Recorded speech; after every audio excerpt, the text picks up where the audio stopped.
Do you know what? One day soon, I think the BBC will make a decision and stick to it. Hi, it's me again. And yeah, the BBC's been flip-flopping again. Look at this headline, look. Axing of BBC singers halted, but musicians say corporation not out of woods yet. So the BBC they've got a choir called the BBC Singers, and they wanted to sack them off, get rid of them, and slim down a little bit of the orchestra stuff. And they reckon that'll save them £5 million a year. And they've got a £300 million black hole in their finances. But they still have 5 orchestras and 400 or 399 contracted musicians in those orchestras. And by sacking off a small amount, they can save £5 million. Yeah, you've got to start thinking that if you got rid of them all, because they're not fully necessary in the grand scheme of things, are they? Channel 4 doesn't have an orchestra, ITV doesn't have an orchestra, Discovery Channel doesn't have an orchestra, then maybe you wouldn't have the £300 million black hole. But there's been a lot of kickback about the singers going, mostly from the Musicians' Union. They've really been kicking it to try and get that reversed. And it looks like they've won. So let's have a look at this.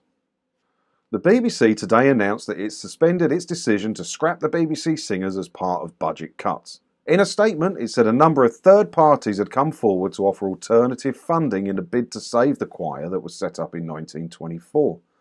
However, a representative from the Musicians' Union, which represents some 32,000 professionals across the country, told The Express that while it's better news, they are not out of the woods yet, as the BBC's orchestras still face cuts and so will keep strike action, which could affect the King Charles III coronation on the table. Yeah, it won't.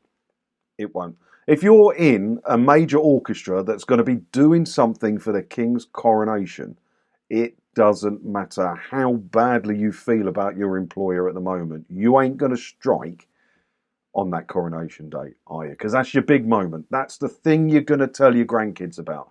And when your grandkids are watching or heard about the King's coronation and that you used to play in an orchestra, and they'll say, Grandad, or Nanny, whatever, where were you? What did you play? Where were you playing? Did the King see you play? You're like, no, I was on strike that day. I was on strike that day over pay. You're not going to do it. You're not going to do it, are you? But I still fail to understand. I mean, I'm not an orchestra fan, all right? I get it, and I get that you're allowed to like it, and some people are really passionate about it. My grandfather was the same. He loved all that. But I don't understand why TV licence fee payers' money have to support 5 orchestras and 400 musicians. I know it's hard to please all the people all the time, but you can please the majority of the people the majority of the time. And I believe the majority of licence fee payers in this country couldn't care less about the 5 orchestras. They've probably never seen them play. Probably didn't even know the BBC had 5 orchestras that they're coughing out millions or tens of millions, maybe hundreds of millions of pounds a year on.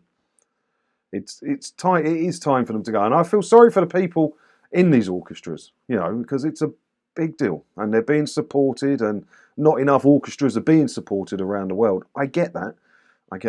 But why do licence fee payers have to support them? Why? The BBC's new strategy, announced on the 7th of March, involves a 20% reduction of the professionals in BBC English orchestras, namely the symphony, concert and philharmonic. So they're going to make a 20% cut in the 3 English orchestras. You've still got the Scottish Philharmonic and there's a Welsh one as well, which aren't having any cuts. So a 20% cut is going to save over £5 million. I reckon £5 million. That's just for 20% cuts of the English orchestra. So you can do the maths there yourself, can't you? How much this is costing TV licence fee payers. And if you pay your licence, this is the problem. This is the whole problem with the licence fee, right? If you pay your licence fee because you want to support the orchestras, you got people like me saying, I don't think the licence fee should go on the orchestras. The BBC's problem is the licence fee. You can't please everybody. When you're paying into it, which I'm not, obviously, you might be, I hope you're not. When you're paying into it, you get a say.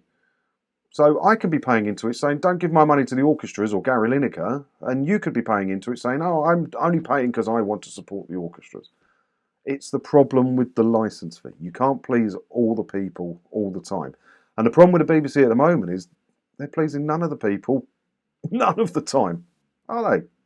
So what do you think about this?